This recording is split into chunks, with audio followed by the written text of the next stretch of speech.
नमस्कार दोस्तों, academy of accounts and computer education में आपका स्वागत है। दोस्तों, अपने सफर को आगे बढ़ाते हुए एक आज नया एग्जाम्पल लेंगे डेबिट क्रेडिट के रूल को। पर आज जो डेबिट क्रेडिट के रूल को समझेंगे, आज उधार की एंट्री की आज शुरुआत करेंगे और आगे चलते हुए कई उदाहरण लेंगे। तो शुरू करते हैं, चलते हैं। तो आज उधार लेन देन के नियम देखेंगे और देखेंगे कि किस प्रकार से उधार वाली, अभी तक हमने कैश की एंट्री को समझा, आज उधार की एंट्री के समझेंगे। एक उदाहरण लेंगे कि वफा एंड कंपनी को 1,25,000 रुपये का माल बेचा। अब इस माल बेचने में हम देखेंगे कि फंड इन हो रहा है कि आउट हो रहा है, रीजन क्या निकलता है, ट्रांजैक्शन टाइप क्या आता है। तो आगे चलते हैं और देखते हैं। तो सबसे पहले मैं आपको बता दूं कि क्रेडिट ट्रांजैक्शन में हमें क्या देखना होता है। सबसे पहले तो हमें रीजन तलाश करनी होती है, जैसा कि हम करते हैं।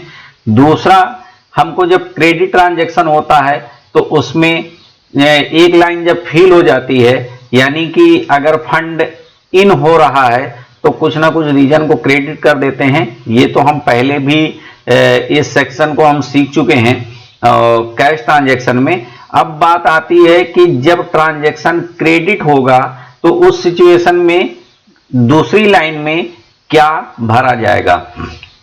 तो मैं आपको बताना चाहूंगा कि जब दूसरी लाइन हमारी खाली रहती है, अगर क्रेडिट ट्रांजैक्शन है तो इस क्रेडिट यानी कि उधार लेन देन है, तो उधार लेन देन में जो लाइन खाली रहती है उस लाइन में दो सिचुएशन में दो चीजें आ सकती हैं। अगर डेटर की लाइन खाली है, यानी डेबिट की लाइन खाली है, तो वहां पर कोई ना कोई डेटर आएगा। अगर क्रेडिट की लाइन खाली है तो वहां कोई ना कोई क्रेडिटर आएगा। तो अब देखते हैं ये कैसे सॉल्व होता है। तो शुरू करते हैं, चलते हैं।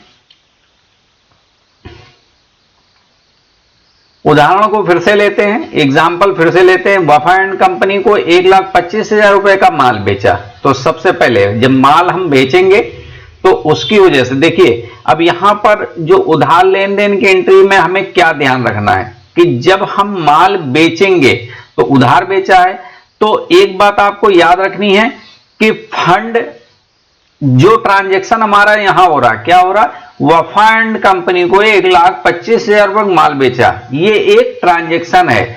इस ट्रांजैक्शन की वजह से या प्रेजेंट टाइम में फंड आ रहा हो या इसकी वजह से फंड आएगा। तो अगर आप देखेंगे कि माल बेचने की वजह से हमेशा फंड इन ही होगा, क्योंकि गुड्स आउट होगा तो फंड आज नहीं तो कल इसकी वजह से फंड इन होगा। तो हम ये मान के चलते हैं कि इसमें फंड इन होगा, और फंड इन को हम क्या करते हैं, जाहिर सी बात है फंड इन को रीजन क्रेडिट करते हैं।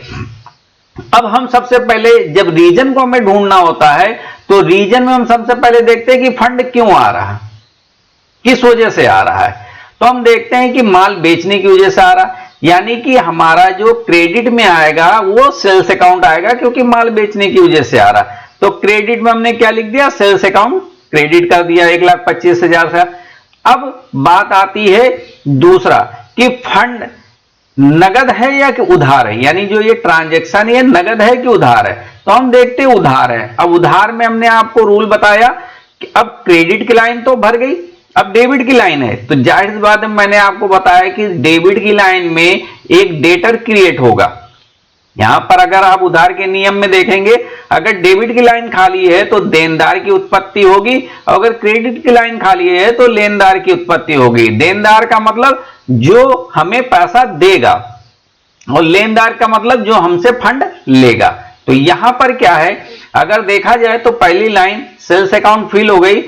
अब ये देखेंगे कि हमें पैसा देगा कौन, जाहिर बात जिसको हमने माल बेचा होगा वही हमें पैसा देगा। तो हमने माल किसको बेचा, वफा एंड कंपनी को, यानी वफा एंड कंपनी क्या हो जाएगा, मेरे लिए डेटर हो जाएगा, यानी देनदार हो जाएगा। तो डेबिट की लाइन हमारी खाली है तो डेबिट की लाइन में हम क्या भर देंगे, वफा एंड कंपनी।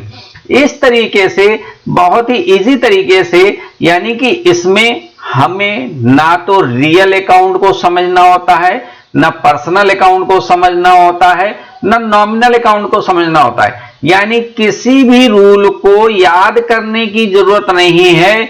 बहुत ही साधारण भाषा में हम आसानी से डेबिट क्रेडिट की एंट्री कर सकते हैं। तो ये एक पहला उदाहरण था।